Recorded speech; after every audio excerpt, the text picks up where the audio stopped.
समय बदला, शिक्षा बदली। हम आधुनिक हुए, क्या शिक्षा आधुनिक हो पाई? संस्कृति से समृद्धि की ओर बढ़ना है, विरासत से विकास की ओर बढ़ना है और वेदों से विज्ञान की ओर बढ़ना है। सृष्टि क्या है? सृष्टि की रचना कैसे हुई?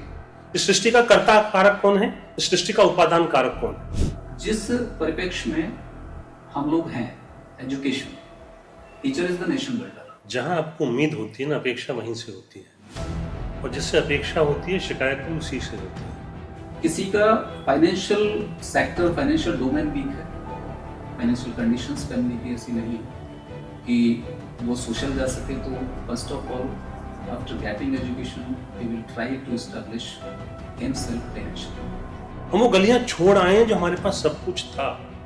पूरी धरा भी साथ दे तो और बात है, तू जरा भी साथ दे तो और बात है। चलने को तो एक पांव से भी चल रहे हैं, पर दूसरा भी साथ दे तो और बात है। एक शाश्वत ज्ञान का मिलना, सही ज्ञान का मिलना। यदि ज्ञान है तो रोजगार मिलेगा ही मिलेगा। कि शिक्षा कभी साधारण नहीं है।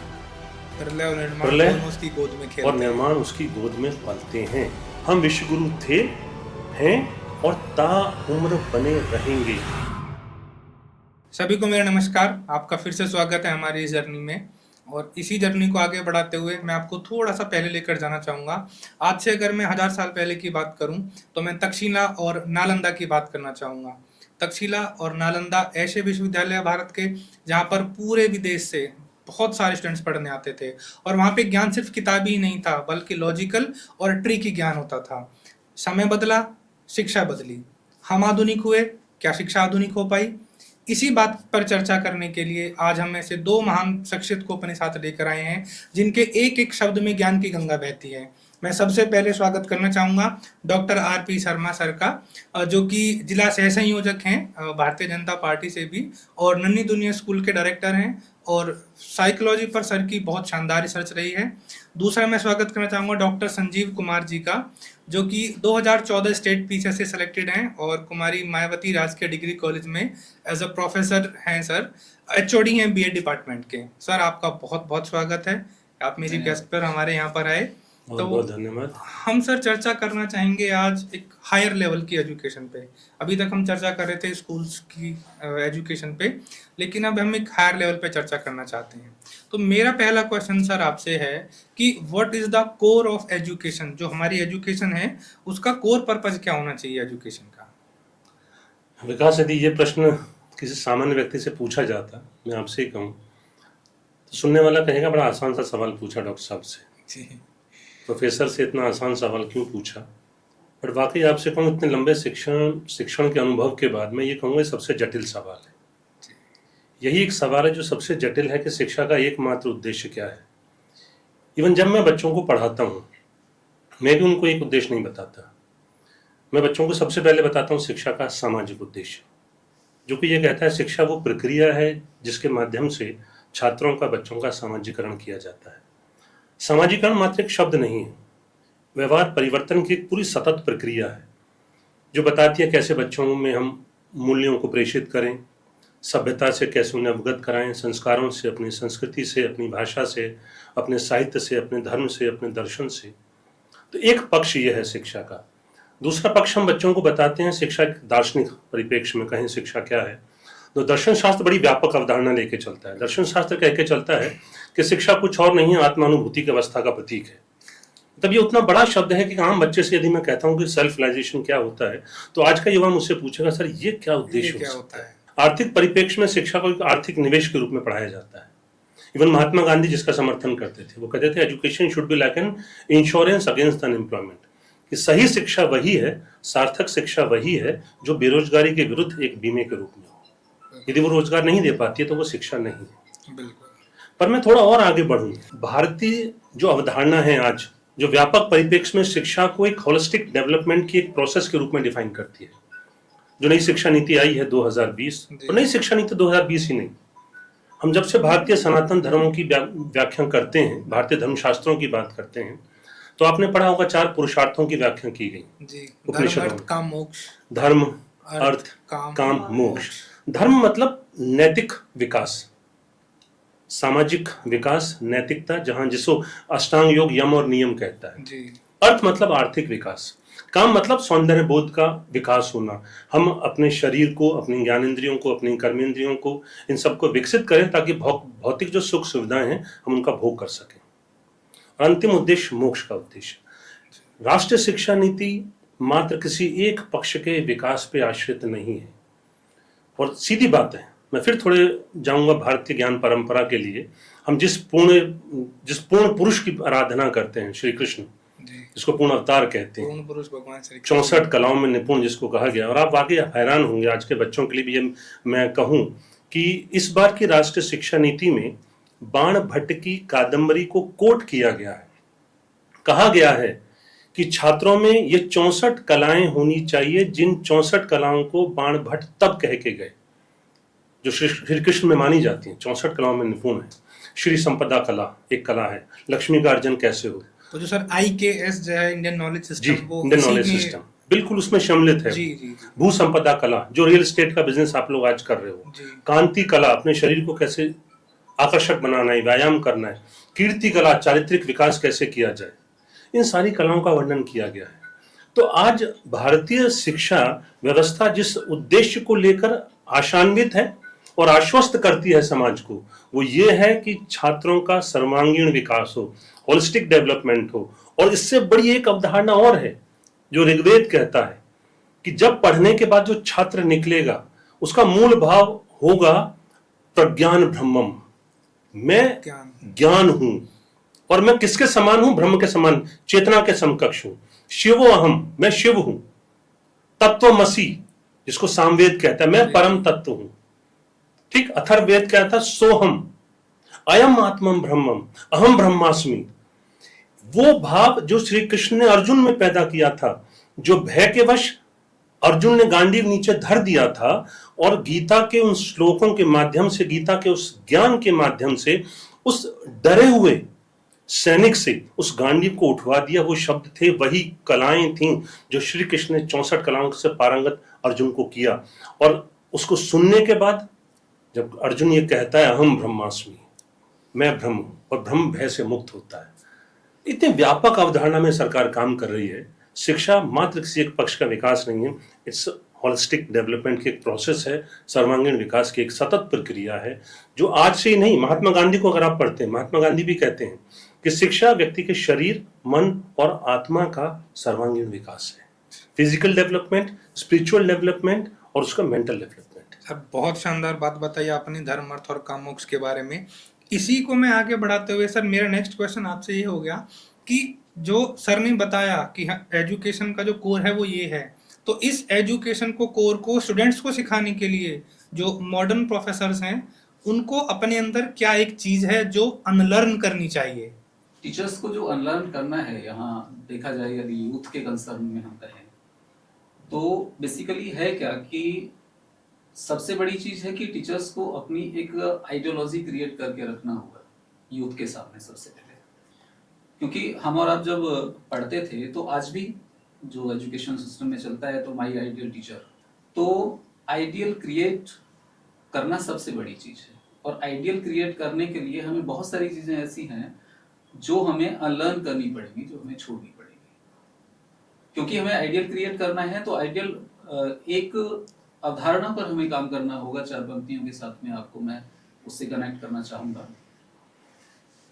आए हो निभाने घर किरदार जमी पर, आए हो निभाने घर किरदार जमी आए पर, हो निभाने घर किरदार जमी पर, तो कुछ ऐसा कर चलो जो जमाना मिसाल है। क्या बात है।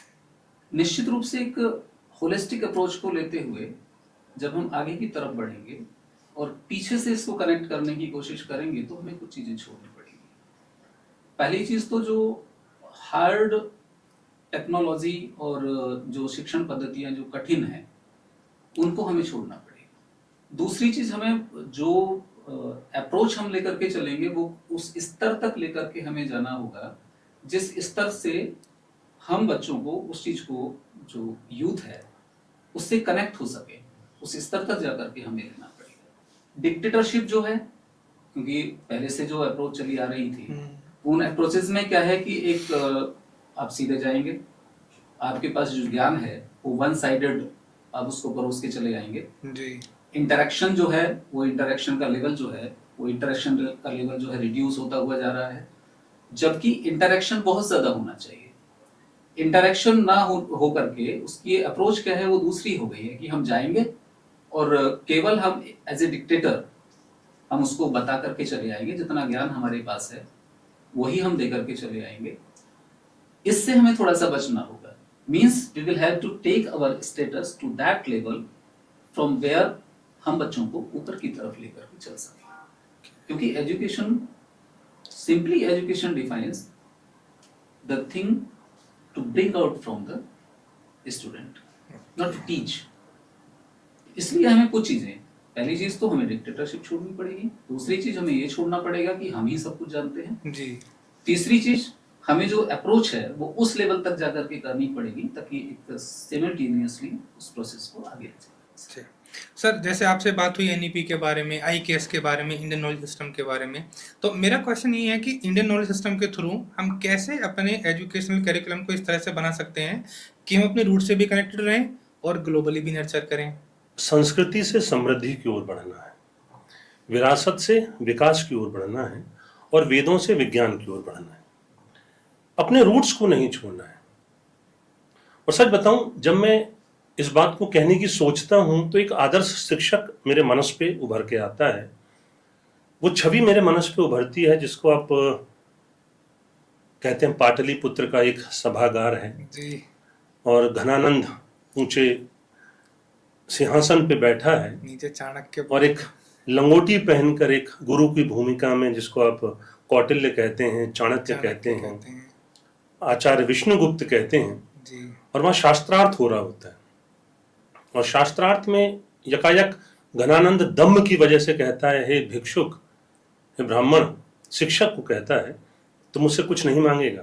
क्या तू और मुझे लगता है वहीं से मेरे आदर्श आदर्श मुझे मिलते हैं कि हमारी परंपरा क्या है, हम किन शिक्षा की जड़ों से हम पैदा हुए हैं। वो जो उत्तर देता है विष्णुगुप्त, वो उत्तर वो ये था कि शिक्षा कभी साधारण नहीं होता, प्रलय और निर्माण प्रलय दोनों उसकी गोद में खेलते और निर्माण उसकी गोद में पलते हैं। और सुन घनानंद चुनौती देता है, ना तो उसकी आवाज में वो विनम्रता होती है, शक्ति, सामर्थ्य और सशक्त भाव से चुनौती देता है सत्ता को, और कहता है इस भ्रम से बाहर निकलना कि सत्ता या शस्त्र कभी शास्त्रों का संरक्षण करेंगे, और शास्त्रों में वो सामर्थ्य है कि अपनी रक्षा के लिए तुम जैसे शस्त्रों को जब चाहे हम खड़ा कर सकते हैं। इन आदर्शों को लेकर भारत आगे बढ़ रहा है। जब भारतीय ज्ञान परंपरा की हम बात करते हैं तो एक आदर्श मेरे सामने आता है, महर्षि कपिल, सांख्य दर्शन। इसको आज की युवा पीढ़ी नहीं जानती। हम पाइथागोरस को तो पढ़ लेते हैं जब वो कहता है एवरीथिंग इज नंबर, पर जब महर्षि कपिल हमें उस दौर में मानव की संरचना कैसे हुई, सृष्टि की संरचना कैसे हुई, उस वक्त हमको प्रकृति और पुरुष की संख्याएं वो बता देते हैं। प्रकृति मतलब जो जड़ तत्व है, जो आपका शरीर है। पुरुष मतलब चेतन तत्व, जिसे आप ईश्वर कहते हो, एनर्जी कहते हो। और इस प्रकृति की, इस जड़ शरीर की उन्होंने विकृतियां बताई, कमी बताई। मन, बुद्धि, अहंकार, 5 ज्ञानेंद्रियां, 5 कर्मेंद्रियां, 5 महाभूत, 5 तन्मात्राएं। इतना वैज्ञानिक विश्लेषण मानव की संरचना का, सृष्टि की संरचना का। हम अगर सांख्य दर्शन को भूल जाते हैं तो हम किसको याद करेंगे? इतना प्रमाणिक विज्ञान हमारे धरोहर में समाहित है। और मेटाफिजिक्स जिसे आप कहते हो, तत्व मीमांसा, उससे बेहतर तत्व मीमांसा किसी के पास नहीं है। सृष्टि क्या है, सृष्टि की रचना कैसे हुई है, इस सृष्टि का कर्ता कारक कौन है, इस सृष्टि का उपादान कारक कौन है। शिक्षा का एक आदर्श उदाहरण हमारे समक्ष है। पातंजलि जब योग दर्शन में अष्टांग मार्ग दिखाते हैं, अष्टांग योग की बात करते हैं, तो आज की युवा पीढ़ी को वो संदेश दे रहे हैं कि सामान्य नर से नारायण तक की प्रक्रिया तू कैसे पहुंच सकता है।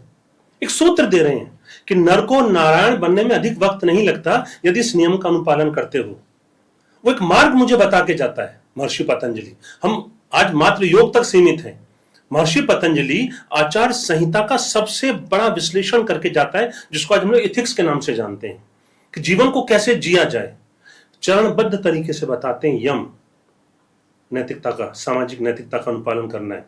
सत्य, अहिंसा, अस्तेह, अपरिग्रह, ब्रह्मचर्य, सत्य बोलना है, अहिंसा करनी है, अस्तेय चोरी नहीं करनी है, अपरिग्रह, आवश्यकता से अधिक संचय नहीं करना है, ठीक, ब्रह्मचर्य अनुशासन का पालन करना है। नियम की बात करते हैं, दूसरा चरण है नियम में शौच, स्वच्छता का ध्यान रखना है, आंतरिक स्वच्छता और बाहरी स्वच्छता, विचार भी स्वच्छ हो हमारे, सोच भी स्वच्छ हो हमारी, संतोष मन में हमारे धैर्य हो, तप ईश्वर प्राणिधान, यम नियम आसन मतलब बैठने की मुद्रा तक हमको बताई है, प्राणायाम कैसे आप वायु को इनहेल करोगे, मैंने सांस ली पूरक, यहां रोकी कुंभक, सांस निकाली रेचक, पूरी प्रक्रिया वैज्ञानिक प्रक्रिया मुझे समझाई गई। यदि इनका अनुपालन करोगे तो बीज कैसे बरगद बनता है, नर कैसे नारायण होता है, इसकी वैज्ञानिक व्याख्या, इस वैज्ञानिक विधि को मैं जनमानस को बता रहा हूं। मैं कैसे छोड़ दूं इस भारतीय ज्ञान परंपरा को। प्रत्याहार, इंद्रियों को नियंत्रण करो, यम नियम, ठीक है, आसन प्रत्याहार, धारणा इंद्रियों को एक जगह केंद्रित करना, ध्यान उस ओर ध्यान लगाना, चेतना को केंद्रित करना, देन समाधि की ओर बढ़ना, पूर्णता की ओर बढ़ना। मैं कैसे छोड़ दूं साहब, ये मेरी भारतीय ज्ञान परंपरा, वो साहित्य, वो धनाढ्य साहित्य मेरे पास है जो मुझे, वो एक मनोज कुमार की पिक्चर आई थी पूर्व और पश्चिम, भारत का रहने वाला हूं, भारत की बात सुनाता हूं, इतना सम्मान है नदियों को यहाँ माता कह के बुलाते हैं, ठीक, इतना सम्मान की इंसान तो क्या पत्थर भी पूजे जाते। मैं कैसे भूल जाऊं, मैं पूर्व मीमांसा में कैसे भूल जाऊं महर्षि जैमिनी को, जो मुझे धार्मिक अनुष्ठानों की एक पूरी, एक जिसे कहते हैं पूरी व्यवस्था समझा के जाता है। बादरायण व्यास का वेदांत दर्शन, इसको भी छोड़ के मैं और आगे बढ़ूं। आज के जो दूरदृष्टा है वो यही मान के चल रहे हैं, बैक टू द बेसिक्स। छोड़ आए हम वो गलियां, एक गाना था ना माचिस में आया था, हम वो गलियां छोड़ आए जो हमारे पास सब कुछ था। मैं थोड़ा सा और आगे बढ़ता हूं, महर्षि विश्वामित्र में पढ़ता हूं, महर्षि वशिष्ठ पढ़ता हूं, आदर्श गुरु के रूप में मेरे सामने है। आध्यात्मिक, धार्मिक और सामाजिक शिक्षा राम को किसने दी? महर्षि वशिष्ठ ने। अगस्त मुनि जो दक्षिण में मिले श्री रामचंद्र को, जिन्होंने सलाह दी आप चित्रकूट में रुकिए, तमिल भाषा के विद्वान, संस्कृत के प्रकांड विद्वान, उस वक्त बैटरी की खोज पे उनका योगदान था, विमान कैसे उड़ाए जाते हैं इस पे उनका काम था, विद्युत बिजली कैसे बनाई जाती है, अगस्त मुनि हमारे जनक रहे हैं इस विचार के। उन्होंने दुभाषा सूत्र की बात की, जिसको आज राष्ट्रीय शिक्षा नीति कहती है कि न्यूनतम 2 भाषाएं आनी ही चाहिए, अब तो त्रिभाषा सूत्र भी आ गया है। आज मनोविज्ञान कहता है कि शिक्षण जो किया जाए वो व्यक्तिगत भिन्नताओं के आधार पर करना चाहिए। आप पूरी क्लास को एज अ होल डील नहीं करेंगे, एक लाठी से आप सबको नहीं हाँकेंगे, you have to treat each individual as a unit. हर बच्चा दूसरे बच्चे से अलग है। अब कुछ और हमें नहीं करना है, बस अब हमें माध्यम तलाशने हैं कि हम दुनिया को हम बताएं। इसके लिए हमें क्या करना है, हमें जॉइंट कॉन्फ्रेंसेस करनी है। आज हम लोग उस लेवल पे हैं जिस मीडिया से मैं आपसे जुड़ रहा हूं, आज सोशल मीडिया बहुत बड़ा प्लेटफॉर्म है।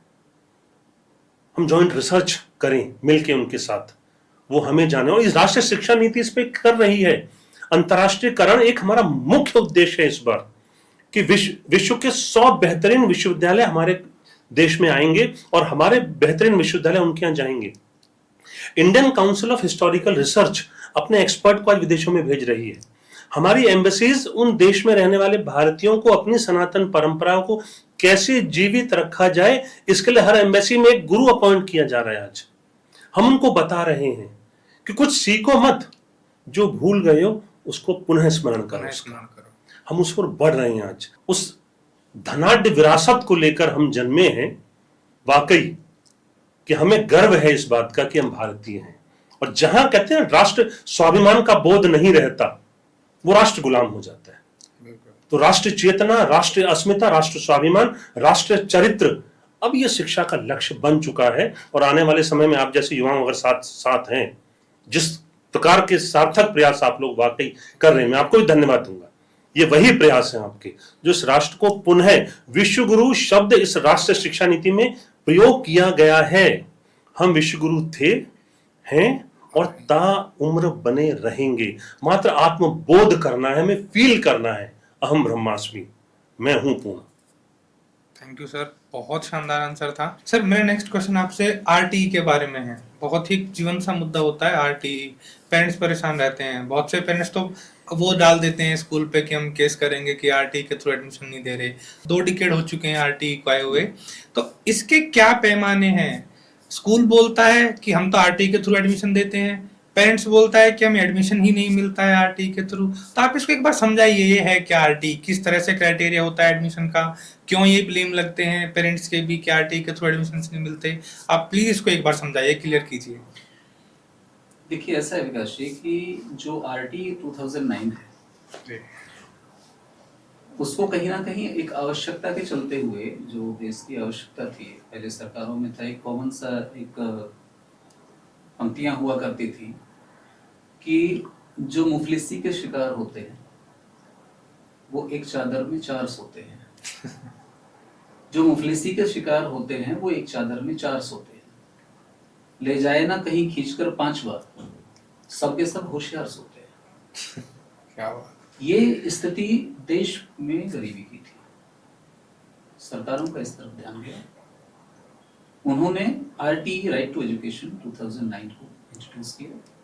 उसमें बहुत सारी चीजें हैं, लेकिन बेसिकली वो 3 चीजों के ऊपर निर्भर करती है। 3 क्राइटेरियाज को उन्होंने सेट किया। पहला क्राइटेरिया सेट किया कि the people whose annual income is below 1 lakh. Okay. 1 lakh से नीचे जिनकी एनुअल इनकम है उनको आरटी के दायरे में लिया जाएगा। आरटी के दायरे में लिया जाएगा, क्योंकि दुर्बल आएगा। जी। दूसरा क्राइटेरिया सेट किया एससी एसटी। तीसरा क्राइटेरिया सेट किया जो ये अलाभित में आ जाएगा, एससी एसटी जो है वो अलाभित में आ जाएगा। और एक जैसे कैंसर पीड़ित हैं, इस तरह की कुछ गंभीर बीमारियां, उनको लेकर के एक 3 क्राइटेरिया उन्होंने सेट कर दिए। जी। तो that was particularly for those people who are economically weaker. Okay. ठीक है, इकोनॉमिकली और सोशली। अब यहाँ इस चीज को लेकर के आते हैं कि आपने एक बड़ा अच्छा प्रश्न किया कि पेरेंट्स ये कहते हैं कि एडमिशन नहीं मिलता, स्कूल से ये कहते हैं कि एडमिशन क्यों दें। जी। जिनको मिलना चाहिए उनको नहीं मिलता। उनको नहीं मिलता। अब जैसे यहाँ बात आती है कि जिनको मिलना चाहिए उनको नहीं मिलता, वो क्यों नहीं मिलता? अलग अलग एस्पेक्ट्स हैं। पेरेंट्स का एस्पेक्ट अलग है, एडमिनिस्ट्रेशन का एस्पेक्ट अलग है जो कि गवर्नमेंट का है, जो उनको एग्जीक्यूट कराना होता है। जी। स्कूल्स का एस्पेक्ट अलग है। कभी भी आपके मंच के माध्यम से, पॉडकास्ट के माध्यम से मैं कहना चाहूंगा कि कोई भी स्कूल किसी भी आरटीई के एडमिशन के लिए मना नहीं करता। आरटीई के एडमिशंस के लिए जब इशू होता है वो सर्टिफिकेट, तो उसमें लिखा हुआ होता है कि यदि कोई भी प्रतिकूल तथ्य संज्ञान में आता है तो उसकी सूचना कार्यालय को दें। केवल स्कूल प्रतिकूल तथ्य की सूचना दे देता है। अब डिपेंड क्या करता है कि उसको फॉलो करने वाले किस तरह से फॉलो करते हैं। हो क्या रहा है, अब आप इसमें एनसीआर को ले लीजिए। हमारे एनसीआर में 95% आरटीई के दायरे में क्राइटेरिया में है वो नहीं आते हैं। Hardly 5% in our NCR lies in the criteria of RTE. But if you'll see कि लॉटरी सिस्टम से जो कुछ निकल करके आता है, जैसे भी आता है, मिसगाइड करते हैं कुछ लोग। होता क्या है कि एप्लीकेशन डाल देंगे, जो डॉक्यूमेंट्स हैं उनको ब्लर कर देंगे। एजुकेशन डिपार्टमेंट जब उनको सॉर्ट आउट करेंगे तो दे फील अनईजी, और पेरेंट्स के ऊपर फेथ करके वो वहां से उसको निकाल देते हैं। उनके लेवल पे कोई कमी नहीं है, कोई गलती नहीं है। लेकिन जब वो लोग आते हैं एडमिशन्स लेने के लिए, यूजुअली जैसे सब लोग देखते हैं, आप भी इस चीज से अछूते नहीं हैं, तो वो करते क्या है कि लोकल में ही सब लोग हैं, सभी की इकोनॉमिक कंडीशंस एक दूसरे से कभी छिपी नहीं है, क्योंकि एक दायरा होता है। तो फिर स्कूल्स को कष्ट ये होता है कि यही तो पेइंग कैपेसिटी के लोग हैं जो स्कूल्स को सपोर्ट करेंगे जी। और यही लोग आरटीई में भी जा रहे हैं, जो उन लोगों का हक मारते हुए, जो लोग डिजर्व करते हैं उनका हक मारते हुए ये लोग लेकर के आ जाते हैं। मेन है कि जिसके लिए पॉलिसी बनाई वहां तक पहुंच ही नहीं पा रही है, वहां तक नहीं पहुंच पाती है। और इसी में फिर थोड़ा सा ये भी आ जाता है, फिर ईगोस का क्लैशिंग आ जाती है, तो वहीं से वो आरटीई आरटीआई ये सारी चीजें। चीजें। जबकि अगर इस चीज को देखा जाए तो स्कूल्स वैसे भी बहुत करते हैं, कहीं से भी, जैसे सपोज कीजिए कि आपके कोई मिलने वाले कमजोर स्थिति में, आपने कहा कि सर इसको थोड़ा देख लेना, करते हैं स्कूल्स। लेकिन यहाँ हो क्या रहा है, क्योंकि 25% seats are reserved for RTE in every private school, self finance schools. 25% RTE 25% seats admission पे, जो आपकी जो इनिशियल क्लास है उसका जो स्ट्रेंथ है उसका 25% उसमें रिजर्व होता है। ओके। अब यहाँ क्लासिफिकेशन आता है स्कूल्स का, कि जीडी गोयनका में भी है, शिवनगर में भी है, आपके जो लोकल लेवल पे स्कूल्स हैं उनमें भी उतनी सीट्स रिजर्व हैं जी। अब शुरू क्या होता है कि मुझे अपने बच्चे को आरटीई में पढ़ाना है, तो क्यों ना मैं आरटीई में जीडी गोयनका में पढ़ाऊं, तो वहां के लिए ट्राई किया जाता है। जबकि क्राइटेरिया ये भी है कि you can not opt the school beyond your ward और योर ग्राम पंचायत। अगर आप गांव में रह रहे हो तो आप ग्राम पंचायत के स्कूल को टारगेट कर सकते हो, अगर आप सिटी में हैं तो अपने वार्ड के स्कूल को मैक्सिमम। ओके। लेकिन उसके बियॉन्ड भी चले जाते हैं, कुछ को जानकारी नहीं होती है, कुछ कैफे वाले जो हैं वो उस काम को कर देते हैं, चलो मैं भरवा देता हूँ, मैं करा देता हूँ। तो जब आउट ऑफ द क्राइटेरिया जाते हैं और उन चीजों को ऑब्जेक्ट किया जाता है, यहाँ से डिफरेंसेस शुरू हो जाते हैं। तो यहीं से ही खेल शुरू होता है कि स्कूल को ब्लेम कर दो, स्कूल स्कूल को ब्लेम कर दीजिए, यहाँ कष्ट होता है थोड़ा सा, और कुछ नहीं है, बाकी तो स्कूल्स देना चाहते हैं, हमेशा देते हैं। जी। एडमिशंस देते हैं। सर मेरा नेक्स्ट क्वेश्चन आपसे है, जैसे यूनिवर्सिटीज होती हैं, अब प्राइवेट यूनिवर्सिटीज के क्राइटेरिया अलग होते हैं, गवर्नमेंट के अलग होते हैं। मैं ये पूछना चाह रहा हूँ कि how do universities balance academic excellence with employability pressure? क्या गवर्नमेंट यूनिवर्सिटीज के ऊपर भी एम्प्लॉयबिलिटी प्रेशर होता है? प्राइवेट तो बड़े किसी पे नहीं होता। मेरा अपना मानना ये है, जहां आपको उम्मीद होती है ना, अपेक्षा वहीं से होती है, और जिससे अपेक्षा होती है शिकायत भी उसी से होती है। सबसे बड़ी बात जो मेरा मानना है, यदि समाज किसी की शिकायत कर रहा है, इसका अर्थ यह है उसे उम्मीद है उससे। जी। विश्वविद्यालय वाकई उच्च शिक्षा के मंदिर हैं, और आज से ही नहीं, और विश्वविद्यालय इसको प्रेशर फील भी ना करे। यदि मैं एक अपने आप को प्रोफेसर के रूप में ना देखकर एक क्षण के लिए विश्वविद्यालय समझूं और इस प्रश्न को ये मानूं, क्या मैं उस दबाव को महसूस करता हूं कि मुझे अपनी शैक्षिक गुणवत्ता भी बनाए रखनी है और आपको रोजगार भी देना है, तो मैं इसको दबाव मानूंगा ही नहीं। मैं अपने सामर्थ्य को बढ़ाने का एक अवसर मानूंगा कि आपकी अपेक्षाएं मुझसे बढ़ रही हैं। जैसे एक संतान की अपेक्षाएं अपनी माँ से बढ़ती हैं, तो माँ वनस्पत की शिकायत करे, उसे दंडित करे, अपने सामर्थ्य को, अपने गुण को, अपने कौशल को, अपने आप को और सशक्त करती है कि उसकी अभिलाषाओं को मैं पूर्ण कर सकूं। जी। विश्वविद्यालय ऐसा कर रहे हैं। राष्ट्रीय शिक्षा नीति 1968 आई, 1986 आई और 2020 आई। हर शिक्षा नीति ने उच्च शिक्षा के लिए वो ख्वाब देखा जो एक, जिसे आप कहते हैं पूर्ण राष्ट्र के लिए, विश्व गुरु बनने के लिए जो आवश्यक है, जो जरूरी है, उस परिकल्पना को पाठ्यक्रम के आधार पर निर्धारित किया गया कि जब एक छात्र उच्च शिक्षा प्राप्त करके निकले तो पूर्ण पुरुष के रूप में निकले। रोजगार मिलना एक सेकेंडरी चीज है, जरूरी है एक शाश्वत ज्ञान का मिलना, सही ज्ञान का मिलना। यदि ज्ञान है तो रोजगार मिलेगा ही मिलेगा। रोजगार कभी ज्ञान पे आश्रित नहीं होता। ठीक, अगर आप पढ़ें 1966 में कोठारी कमीशन ने बड़ी अच्छी लाइन कही थी कि डीलिंग कीजिए, आप शिक्षा को रोजगार से डीलिंग कीजिए, अलग कीजिए। शिक्षा व्यवस्था आपके व्यवहार को एक, जिसे कहते हैं ना, आदर्श स्वरूप देने की जिम्मेदारी लेती है। आप उस पर यदि रोजगार का दबाव डाल देंगे तो शिक्षा अपने मार्ग से भटक जाएगी। पर उच्च शिक्षा ने जिम्मेदारी को हमेशा उठाया। हम जब आजाद हुए थे 20 यूनिवर्सिटी थी इस देश में, आज आपके पास 1338 विश्वविद्यालय हैं, 52,000 से ज्यादा, 52,000 से ज्यादा हमारे पास आज कॉलेजेस हैं हमारे पास, और अपने आप को इक्विप्ड कर रहे हैं आज वो। और क्योंकि ये बात हमको महात्मा गांधी तब कह के गए थे कि education should be like an insurance against the unemployment, कि शिक्षा पूर्ण तभी होगी जब उसमें उत्पादन और संगठन के कौशलों का विकास कर देगी।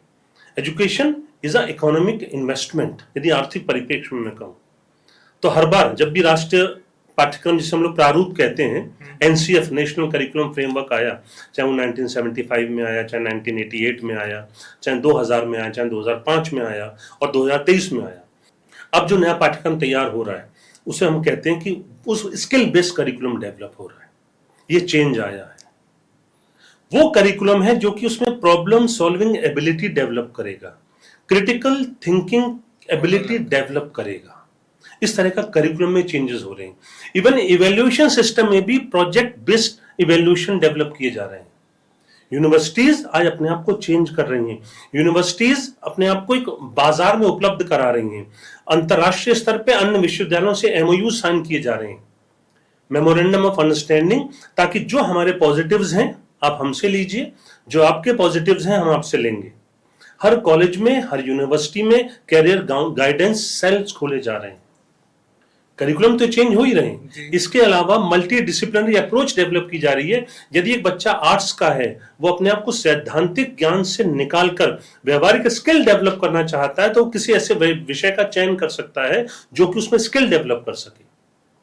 आज विश्वविद्यालय अपने आप को समाज की आवश्यकताओं, अपेक्षाओं के अनुरूप ढालने में उतने ही शक्तिशाली पहले थे, आज भी उतने ही शक्तिशाली हैं। सीमाएं हो सकती हैं कुछ क्षण के लिए। आज आप देखेंगे स्टार्टअप इस देश में 5 लाख के आसपास स्टार्टअप हैं आज। वो कहां से आए? ये बच्चे यहीं से तो पढ़ के आए होंगे, इन्हीं कॉलेजेस से, इसी यूनिवर्सिटीज से। सत्या नाडेला का नाम आप सुनते हैं माइक्रोसॉफ्ट में, आप पिचाई को पढ़ते हैं, बड़े बड़े नाम जो वैश्विक परिप्रेक्ष्य में भारत की ध्वजा को लेकर बैठे हैं, उस पताका को बिल्कुल मान सम्मान से फहरा रहे हैं। वो भारतीय शिक्षा इस वैदिक परंपरा के बीज ही तो हैं। वो कहीं और से नहीं आए जी। और ये शिक्षा नीति इस बात पे जोर दे रही है कि यदि बच्चे को गणित का पाठ पढ़ाया जाएगा तो किसी पाइथागोरस को मत पढ़ाओ, आर्यभट्ट को पढ़ाओ। पहला पाठ। औषधि विज्ञान पढ़ाना है तो चरक को पढ़ाओ पहले। चरक पढ़ते ही मेरे रोंगटे खड़े हो जाते हैं, मेरा आत्मसम्मान जागृत हो जाता है। जिसे कहते हैं ना, स्व का भाव आता है, मुझ में पैदा होता है। और जब मुझ में अस्मिता का भाव आएगा किसी चीज को पढ़ने में, उसमें रुचि पैदा होगी, मैं उस दास्ता से बाहर निकलूंगा। विश्वविद्यालय अपने आप में सक्षम है, सामर्थ्यवान है, अपेक्षाओं के अनुकूल कार्य कर रहे हैं। स्टार्टअप से बात आप यूनिकॉर्न की ओर बढ़िए। 1 बिलियन से जिसका वर्थ ज्यादा है, कितने यूनिकॉर्न हैं, कितने हेक्साकॉर्न्स हैं आज, कितने डेकाकॉर्न हैं आज। आज हम मात्र एम्प्लॉयबिलिटी की बात नहीं कर रहे हैं, एंटरप्रेन्योरशिप की ओर हम बढ़ रहे हैं। कि मात्र रोजगार तो बहुत पीछे रह गया साहब, ये देश यूं ही आगे नहीं बढ़ रहा। वर्ल्ड की हम किस लेवल की इकोनॉमी बनने वाले हैं वो दिन बहुत दूर नहीं है। दुनिया उंगली करके पूछा करेगी, वो जो सबसे आगे जा रहा है ना वो देश, उसकी शिक्षा व्यवस्था क्या है जरा हमें बता दो, हम भी उसका अनुकरण करेंगे। वो मेरा भारत होगा, वो मेरा देश भारत होगा जी। सर मेरा एक क्वेश्चन है, मैं आपको 2 कंडीशन देता हूँ। आप मुझे ये बताएंगे कि एजुकेशन को ज़्यादा डीपली कौन डिफाइन करेगा, एक ग्रेजुएट जिसके पास करोड़ों का सैलरी पैकेज है, या फिर एक अच्छा पढ़ा लिखा युवा जो हमारे सोसाइटी के बारे में सोचता है, एम्प्लॉयमेंट के बारे में सोचता है, सोशल इशूज़ के बारे में सोचता है, वुमेन एम्पावरमेंट के बारे में सोचता है। तो दोनों में से किसकी एजुकेशन ज़्यादा रिजेंबल होती है, या किसकी एजुकेशन ज़्यादा डीपली दिखती है कि हाँ ये एजुकेटेड है? विकास जी, जहाँ तक आपके प्रश्न जो है वो इंडिविजुअलिज्म के ऊपर डिपेंड करते हैं जी, कि package of crores of rupees after getting education and after getting education moving towards the social reform, both are the different aspects. This is basically dependent on the individual dreams and individual aspects, individual needs. We cannot generalize this particular question taking the one thing and second thing merging all together or defining differently. यानी इसको इस तरह से कहा जा सकता है कि यदि हम ये सोचें, किसी को ये बताते हैं कि हमने एजुकेशन लेने के बाद में हमने करोड़ ऑफ रुपीस का अर्निंग का हमने सोर्स बना दिया है, वो बेटर है। अगर उसको बेटर ना बताते हुए दूसरे वाले पक्ष को हम बेटर बताते हैं कि उन्होंने एजुकेशन लेने के बाद में उन्होंने सोशल रिफॉर्म की तरफ अपना कदम बढ़ा दिया है, आप सोशल एस्पेक्ट आपका एक्टिव है, सोशल डोमेन एक्टिव है, तो you will choose that particular area. किसी का financial sector, financial domain weak है, फाइनेंशियल कंडीशंस फैमिली की ऐसी नहीं है कि वो सोशल जा सके तो first of all after getting education he will try to establish himself financially. दोनों चीजों को हम अलग से नहीं लेकर के चल सकते। कुमार विचन जी की दो पंक्तियां मुझे याद आती हैं कि पूरी धरा भी साथ दे तो और बात है, वो जरा भी साथ है, पूरी धरा भी साथ दे तो और बात है, तू जरा भी साथ दे तो और बात है। चलने को तो एक पांव से भी चल रहे हैं लोग, पर दूसरा भी साथ दे तो और बात है। तो ये दोनों जो एस्पेक्ट्स पैरेलल हैं कि getting crores of rupees and moving towards social reform.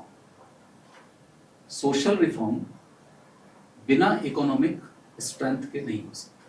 आपका एम अलग हो सकता है, आपका एम अलग हो सकता है, आप किस फैमिली कंडीशन से निकल करके आए हैं या आपके साथ एटमॉस्फेयर क्या रहा है, मेरे साथ एटमॉस्फेयर क्या रहा है, मेरा फैमिली स्ट्रक्चर क्या रहा है, वहां किस तरह से मुझे अपने आप को अपने फ्यूचर के साथ में रिजेंबल करना है। यदि इकोनॉमिक वीकर साइड में कोई फैमिली रहा है और उसमें से एक बच्चा ग्रेजुएशन होने के बाद में करोड्स ऑफ सैलरी को ऑप्ट करता है तो जस्टिफाइड है, वो जस्टिफाइड है। और जहां ये सारी चीजें बहुत ठीक हैं और सोशल रिफॉर्म को लेकर के कोई बच्चा चलना चाहता है आफ्टर गेटिंग एजुकेशन, तो वो वहां जस्टिफाइड है। दोनों को अलग अलग करके नहीं चला जा सकता है। कंडीशंस हैं, वहां इंडिविजुअल कंडीशन प्राइवेटली है, यहाँ इंडिविजुअल कंडीशन प्राइवेटली है, और ये उसके बिना नहीं हो सकता। अब सोशल रिफॉर्म की तरफ भी जाएंगे तो you will require the financial strength, और फाइनेंशियल स्ट्रेंथ तभी होगी तब आप उस ऑप्शन को लेकर के चलेंगे। तो इसको आइसोलेट नहीं किया जा सकता है, इनको एग्रीगेट करके चलना पड़ेगा इन सारी चीजों। सर मेरा नेक्स्ट क्वेश्चन है, ये किसी एक फ्रेंड है मेरे, उनका क्वेश्चन था कि सर आएंगे तो एक बार ये जरूर पूछना, और वो उन्होंने पूछा कि क्या हम सच में एजुकेटेड इंडिविजुअल्स बन रहे हैं या सिर्फ डिग्री होल्डर जो सिस्टम के डर और फॉर्मेलिटी के नीचे जी रहे हैं? जी नहीं, हम बहुत काबिल थे, बहुत काबिल हैं और बहुत ज्यादा काबिल बन रहे हैं। सर जो आप बात कह रहे हैं ये बिल्कुल ठीक है, लेकिन ये मैं मानता हूँ कि 10% एक पर्सपेक्टिव में ठीक है। क्या जो आज का जो सिनेरियो चल रहा है, आज की जो यूनिवर्सिटीज को देखते हैं, तो क्या उसके परिप्रेक्ष्य में ये बात ठीक है? बिल्कुल परिप्रेक्ष्य में बात सही है साहब जी। मैं जस्टिफाई करता हूँ अपनी बात को। आप मुझसे ये पूछ रहे हैं साहब कि आज जो शिक्षा व्यवस्था है वो मात्र साक्षर कर रही है या उसके व्यक्तित्व का पूरा विकास कर रही है? जी। अब यही तो पूछना चाहेंगे। जी जी जी। एक बड़ा अच्छा एक शेर है, चारित्रिक विकास पे यूज किया जाता है, सर ने बोला तो मैं भी यूज कर दूं कि लिबासे पारसाई से शराफत नहीं आती और शराफत नफस में हो तो इंसान पारसा होगा। वृत्ति बदलने की जरूरत है, हमें सोच बदलनी है सर। शिकायतों से समाधान नहीं होते, प्रयासों से समाधान होते हैं। यदि घर में बच्चा 2 रोटी ज्यादा मांग रहा है तो उसकी भूख को दोषारोपण नहीं किया जाएगा। तुझे भूख क्यों ज्यादा लग रही है, मुझे अपना प्रयास बढ़ाना है, मुझे ज्यादा आटा गूंदने पे जोर देना है, उसकी भूख स्वाभाविक है और मेरा वो दायित्व है, एक माँ का दायित्व है, एक पिता की जवाबदेही है। आज शिक्षा व्यवस्था वो सामर्थ्य पैदा कर रही है कि वैश्विक परिप्रेक्ष्य में हम सबको आमंत्रित किया जा रहा है। इंद्रियों को स्वच्छंद रहने की तो शिक्षा देती है, एंजॉय करो लाइफ को। हम कहते हैं कंट्रोल करो। इंद्रियों पे नियंत्रण जरूरी है, क्योंकि इंद्रियां सुख के सिद्धांत पे काम करती हैं, प्लेजर प्रिंसिपल पे काम करती हैं, पर भारतीय सोच सामाजिक अपेक्षाओं के नियम पे कार्य करती है, इसे आदर्श पे काम करती है। मैं क्या चाहता हूं इससे ज्यादा जरूरी है समाज मुझसे क्या चाहता है। धृति, क्षमा, दमो अस्ते, चोरी नहीं करूंगा, ये भारतीयों के ब्लड में है। शौच, शुचिता का ध्यान रखूंगा। शुचिता मात्र कपड़ों की शुचिता नहीं, चरित्र की, मन की, आत्मा की, विचारों की, दृष्टिकोण की, मत की, फलसफे की, यह शुचिता है। शौचम इंद्र निग्रह, मतलब इंद्रियों को मैं भोग विलास से कंट्रोल करके रखूंगा। धृति, क्षमा, दमो अस्ते, शौचम इंद्र निग्रह, धीर विद्या, बुद्धिमान होना, विद्यावान होना, ज्ञानवान होना, सत्यम अक्रोधम, सत्य बोलने वाला और क्रोध न करने वाला। इससे बेहतर कर्मचारी कहां पाओगे? एक कर्मचारी के ये 10 ट्रेट अगर हो कि मैं उसे डांट दूं तो धैर्य से सुनता रहे, कुछ भी कह दूं वो क्रोध ना करे, झूठ बोले ना, चोरी करे ना, यदि ऐसा कर्मचारी, ऐसा धार्मिक व्यक्ति जिस देश की शिक्षा व्यवस्था बना रही हो, तो मैं ये तो नहीं कहूंगा मात्र वो साक्षर है, वो साक्षर के साथ साथ संस्कारवान भी है। और संस्कारवान जब व्यक्ति हो जाता है वो अपने आप में पूर्ण हो जाता है। साहब गर्व है साहब मुझे अपने देश पर। क्या बात है सर, बहुत ही शानदार आंसर था, जैसा कि आपसे उम्मीद की जाती है। सर एक क्वेश्चन है, वो सभी का क्वेश्चन है, मेरा पर्सनली क्वेश्चन है, क्योंकि मैंने ये फील किया है, मैंने ह्यूमैनिटीज के स्टूडेंट्स पढ़ाए हैं, स्कूल्स में हमारे क्षेत्र में ह्यूमैनिटीज के टीचर्स नहीं मिल पाते, और जब मैं रीजन ढूंढता हूँ पीछे जाके इसका, तो मुझे एक रीजन मिलता है कि मोस्टली स्कूल सीबीएसई बोर्ड हैं, इंग्लिश मीडियम में पढ़ाते हैं, बच्चियां बहुत शानदार हैं, बच्चे बहुत शानदार हैं, लेकिन जैसे ही 12th हुई अब उन्हें ग्रेजुएशन करनी है, तो हमारे एनसीआर में कोई भी गवर्नमेंट कॉलेज ऐसा नहीं है जो ग्रेजुएशन बीए करनी है, बीएससी करनी है, वो इंग्लिश मीडियम से कराए। और वो बच्चे स्कूल तो इंग्लिश मीडियम में पढ़ के आए हैं, वहां जाके फिर उनको हिंदी पढ़नी है, तो वो कर नहीं पाते कोप अप। हर एक बच्चा ऐसा है नहीं कि वो डीयू जाए। आपके इस बारे में क्या विचार है सर? ये प्रॉब्लम है बहुत। मैं बताऊं विकास जी, अगर आप उससे पूछेंगे कि मैं व्यवस्था से बिल्कुल प्रत्यक्ष रूप से जुड़ा हुआ हूँ, कोई भी गवर्नमेंट कॉलेज मात्र किसी एक भाषा तक सीमित है ही नहीं जी। शासकीय नियम भी यही कहते हैं, सामाजिक अपेक्षा भी यही है, और जो हम फॉलो करते हैं वो भी यही है।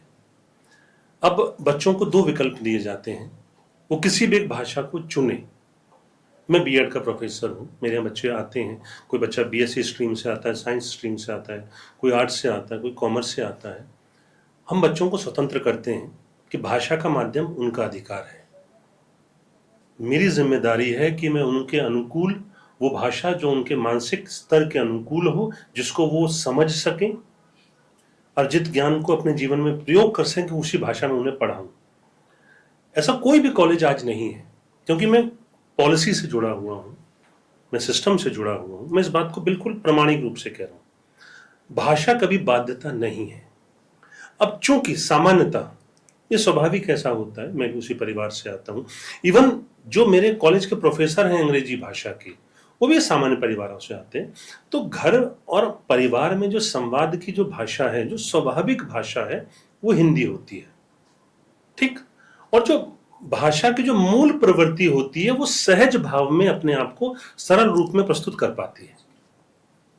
तो बच्चे ही कहीं ना कहीं, जो अब तक का मेरा अनुभव रहा है, क्योंकि जो बच्चे प्रायोरिटी पे इंग्लिश को रखते हैं, तो टीचर्स बिल्कुल उनको प्रॉपरली बुक्स सजेस्ट करते हैं, आपको ये बुक्स लेनी है, रेफरेंस बुक्स आपको लेनी है। इवन क्योंकि मैक्सिमम क्लास की स्ट्रेंथ यदि 80-90% बच्चे हिंदी वाले हैं, तो वो एक मोड ऑफ कम्युनिकेशन को नहीं फॉलो कर सकता, वो इंग्लिश में ही पढ़ाएगा, क्योंकि अधिकतर संख्या हमारी राजकीय विद्यालय, जो महाविद्यालय, क्योंकि ग्रामीण परिवेश में खुलते हैं, जितने गवर्नमेंट कॉलेजेस हैं, सरकार ग्रामीण क्षेत्र के उन्नयन के लिए, शैक्षिक उन्नयन के लिए गवर्नमेंट कॉलेज खोलती है। तो हमारी प्राथमिकता उनमें भाषाई बोध विकसित करना होता ही नहीं है। भाषा के माध्यम से उनमें उनके व्यक्तित्व का विकास करना हमारा उद्देश्य होता है, क्योंकि भाषा बाधा ना बने कहीं। भाषा हमारी प्राथमिकता नहीं है, भाषा छात्र की अपनी प्राथमिकता होती है। जिस भाषा में वो सहज महसूस करता है, हर शिक्षक, हर शैक्षणिक संस्थान और सरकार बाध्य है। द्विभाषा सूत्र तो बहुत पीछे रह गया, हम 3 भाषाओं की बात कर रहे हैं। यदि बच्चा किसी भी भाषा में सहज होगा, इवन परीक्षा जब देने बैठता बच्चा है, मेरा बीएड का बच्चा है, तो उस पर विकल्प आता है, क्या आप हिंदी भाषा को प्रयोग करेंगे अपने मूल्यांकन में उत्तर देने के माध्यम के रूप में, आप अंग्रेजी को करेंगे। मैंने अक्सर देखा है अंग्रेजी माध्यम का बच्चा भी बाइलिंगुअल को यूज करता है। सर मैं सहमत हूँ आपकी बात से, बिल्कुल मैं आपको टोकना चाहूंगा जी। लेकिन जब पूरी साल पढ़ाया जाता है, तब प्रोफेसर्स, मैं ये नहीं कह रहा हूँ कि सभी करते होंगे, लेकिन बहुत बच्चों की प्रॉब्लम्स है कि प्रोफेसर्स क्या है, क्लास में अगर 40 बच्चे हैं तो मुश्किल से 6 या 7 हैं जो इंग्लिश मीडियम से हैं, बाकी सब हिंदी मीडियम से हैं। तो वो हिंदी मीडियम वालों पे ज़्यादा फोकस किया, उनको पढ़ाया, इंग्लिश वालों को कोई रेफरेंस बुक दे दी, तो वो जो समझाने वाला भाव होता है कि आप टीचर हो, आप बच्चों को बोलोगे, समझाओगे, वो खत्म हो जाता है। अब सिर्फ रेफरेंस बुक ले लेने से तो बच्चा नहीं पढ़ मैं बिल्कुल पाएगा। सहमत हूँ, आपकी यहाँ तक बात से सहमत हूँ जी अब यहाँ दोषी छात्र भी है जी मैं क्लास में जब जाऊंगा, मैं पहले ये कहूंगा, बेटा मैं, क्योंकि मेरे अधिकतम जो छात्र संख्या है वो एक भाषा विशेष से आती है, जी पर इस बीच में यदि आपको, क्योंकि हिंदी हमारी मातृभाषा है, बिल्कुल हिंदी हमें समझने का प्रयास नहीं करना है, स्वाभाविक रूप से हिंदी में हम ख्वाब भी हिंदी में देखते हैं। तो इस अवधारणा पे शिक्षक काम करता है, जो मातृभाषा है उसका तो बोध उसको है ही, जी ठीक। तो मेरी व्याख्या का जो मूल भाव है उसको वो हिंदी भाषा में समझ रहा है। जो तकनीकी शब्द हैं, जो टेक्निकल टर्म्स हैं, या कोई जो परिभाषा है, वो शिक्षक की जिम्मेदारी है इंपॉर्टेंट पॉइंट्स को वो ब्लैक बोर्ड पर लिखे, बच्चों को इसके लिए जागृत करे कि जिस शब्द को लेकर यदि उनको दिक्कत हो। Education is a 2 way process. एक बाइपोलर प्रोसेस है, यूनिपोलर प्रोसेस नहीं है। मैं ही पढ़ाऊंगा वही सही हो तो छात्र दोषी है। एक टू वे प्रोसेस है एजुकेशन, एक टू वे प्रोसेस है। मैं पढ़ा रहा हूं, जहां आपको शंका है वहां प्रश्न पूछिए। यदि आप प्रश्न नहीं पूछ रहे हैं, प्रश्न की प्रवृत्ति आप में नहीं है, तो मेरी वो प्रवृत्ति जो भाषा पढ़ाने वो मेरी कुप्रवृत्ति बनती जाएगी भविष्य में। मुझे एक छात्र के रूप में आपको गुरु बन के वहां बैठना है। आज एक प्रश्न आपने कुछ देर पहले पूछा था कि साहब टीचर को क्या भूलना होगा जी। अब मुझसे पूछोगे, बस टीचर को एक चीज भूलनी है। आज एक दौर था जब एजुकेशन सिस्टम टीचर सेंटर्ड हुआ करता था, जिसको हम लोग अध्यापक केंद्रीय शिक्षा व्यवस्था कहते थे। शिक्षक जैसे जब पढ़ाना चाहता था वो वैसे तब पढ़ाता था। आज शिक्षा चाइल्ड सेंटर्ड होगी जब से मनोविज्ञान का अपना दखल बढ़ा है। जी। अब आपको पूरी क्लास को एक यूनिट के रूप में नहीं पढ़ाना है, एक इंडिविजुअल को एक अलग अलग आपको ट्रीट, इंडिविजुअल डिफरेंसेस का आपको ध्यान रखना है। आज चाइल्ड सेंटर्ड है, इसे बाजारवाद कहते हैं। आज चाइल्ड सेंटर्ड एजुकेशन है कि छात्र अपनी चेतना को जागृत नहीं कर रहा है। दूसरे शोर पे उंगली मत उठाइए। शिक्षक अगर नहीं जानता होगा तो अगले दिन पढ़ के आएगा वो, क्योंकि एक मंच पे खड़ा होकर शर्मिंदा होने से बेहतर है वो अध्ययन करके आएगा।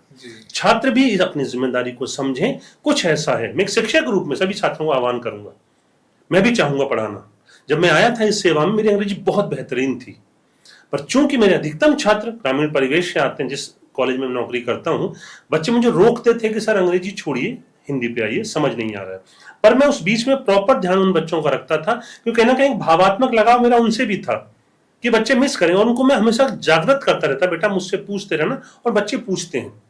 तो जरूरी है कि चेतना का केंद्रीकरण हो, टीचर का भी छात्रों का भी, दोनों एक दूसरे पे विश्वास करें, फेथ करें, सब ठीक होगा। चलिए सर, अब हमारा एक राउंड होता है रैपिड फायर जी। उसमें आपको जल्दी से आंसर करने होते हैं, तो मैं वो स्टार्ट करता हूँ। What is more powerful, knowledge और एक्सपीरियंस? एक्सपीरियंस बिना नॉलेज के आता नहीं है, दोनों ही पावरफुल हैं। Okay, nice answer, diplomatic. जी। One thing colleges must improve? College को क्या इंप्रूव करना जी। है? कॉलेज को अपने एफर्ट्स और बढ़ा देने चाहिए। बहुत अच्छा कर रहे हैं, उनको बेहतरीन करने की ओर बढ़ना चाहिए। बहुत अच्छा कर रहे हैं college. What is the best part of being a professor? सबसे बड़ा पार्ट ये है सेटिस्फेक्शन, ओके। संतुष्टि होती है। If not a professor you would be a, आप क्या profession? Army officer. Army officer. जी, मैंने एनसीसी की है। Okay, one word for our GME? GME के लिए जी, perfect. Thank you sir. Sir, ये रैपिड फायर राउंड आपके लिए भी है। What is missing most in today's education? Moral education, moral education. Okay, one word that describes a good teacher? adaptability, okay, one word for modern education system? progressive, one word that defines higher education? pedagogy, okay, one word for our GME? fantastic, thank undoubtedly you fantastic. Sir. एक question है मेरा आपसे, अगर आपको government एक दिन का education minister बनाए तो सबसे बड़ा चेंज क्या होगा जो आप चेंज करना चाहते हैं?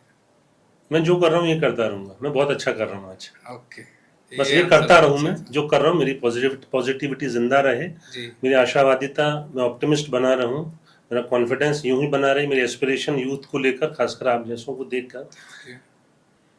भगत सिंह को कभी आप पढ़िए, मात्र 23 साल की उम्र में जो युवा दुनिया को दर्शन देके चला जाता है, बड़े बड़े कम्युनिस्ट फिलॉसफी फेल है उसके आगे। वो एक बात कह के जाता है, यदि स्वतंत्रता बिना समानता के आती है तो मैं ऐसी स्वतंत्रता पर लात मारता हूँ। इनकलाब जिंदाबाद। और जब वो फांसी की ओर बढ़ रहा होता है, रोंगटे खड़े हो जाते हैं, जब उसको लेने जाते हैं अंतिम समय में, तो भगत सिंह दंड बैठक लगा रहे होते हैं।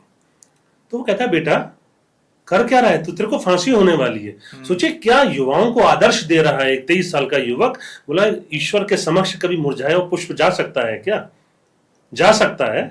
मैं बलिवेदी पे जा रहा हूं, राष्ट्र की अपने आप को न्यौछावर कर रहा हूं, राष्ट्रीय अस्मिता के लिए, इस देश की आजादी के लिए। मेरे आने वाली पीढ़ियां इससे प्रेरणा लें कि हमें स्वस्थ रहना है। वो मेरे सामने एक मेरा आदर्श है। राम प्रसाद बिस्मिल मेरा आदर्श है। मात्र छोटी सी आयु में दुनिया को सरफरोशी की तमन्ना हमारे दिल में है। देखना है जोर कितना बाजुए कातिल में है। सब जिसके आदर्श ये हूं, गुरु गोविंद सिंह के जो चमकौर के युद्ध में बच्चों के नाम आप पढ़ते हैं, फतेह सिंह, 8 साल के, 10 साल के, सर ऐसी परिपाटी पे हम जन्मे हैं, उन आदर्शों को लेकर हम आगे बढ़े हैं। स्वामी विवेकानंद साहब मात्र 39 साल में आया, चला के दुनिया से चला गया। आज भी हम उसकी 11 सितंबर 1893 की तकरीर को याद करते हैं। भारतीय धर्म की जो ध्वजा पताका उसने फहराई सर, उठो, जागो और तब तक संघर्ष करो जब तक लक्ष्य प्राप्त न कर सको। हम सब पूर्ण हैं, संपूर्ण हैं, परिपूर्ण हैं। सर सेम क्वेश्चन आपसे है कि अगर आपको एक दिन का एजुकेशन मिनिस्टर बनाया जाए तो आप सबसे बड़ा चेंज क्या करेंगे एजुकेशन सिस्टम में? ये तो प्रश्न ही फिल्मी है क्योंकि एक अनिल दिन कपूर का बनने का मौका दे रहे हैं हम आपको आज। ये तो फिल्मी है। एक दिन में कहाँ कुछ हुआ है, जी बड़ी प्लानिंग की आवश्यकता होती है। और डेफिनेटली जैसे डॉक्टर साहब ने कहा, आई एग्री विद हिम कि जिस परिप्रेक्ष्य में हम लोग हैं, education, teacher is the nation builder. Teacher NEP में भी कहा है, डॉक्टर साहब मुझसे एग्री होंगे, the one who can tell the tide. तो डेफिनेटली टीचर्स को यदि उस लेवल पे लेकर के जाया जाएगा तो डेफिनेटली वो कुछ ना कुछ ऐसा चेंज करेंगे कि जिसको दुनिया देखेगी। अगर मिलेगा करेंगे। ओके तो आज हमारे साथ दो ऐसे गेस्ट जुड़े हुए थे जिन्होंने हमें बुद्धू से बुद्ध तक की यात्रा कराई। बदलाव की इस जर्नी में आपको रुकना नहीं है, तटस्थ नहीं होना है, वरना जैसे रामधारी सिंह दिनकर जी ने बोला है, समर शेष है नहीं पाप का भागी केवल व्याघ्र, जो तटस्थ हैं समय लिखेगा उनके भी अपराध। तो आपको तटस्थ नहीं रहना है, बदलाव की जर्नी में हमारे साथ रहना है, समाज को बदलना है, शिक्षा के थ्रू बदलना है। हम एक नई जर्नी में फिर मिलेंगे आपसे, फिर ही हम ऐसे गेस्ट लेकर आएंगे जो शिव से शिवत्व तक की यात्रा पर लेके जाएंगे। तब तक के लिए मैं आप सबको धन्यवाद देना चाहता हूँ। From local roots to global heights, together we rise.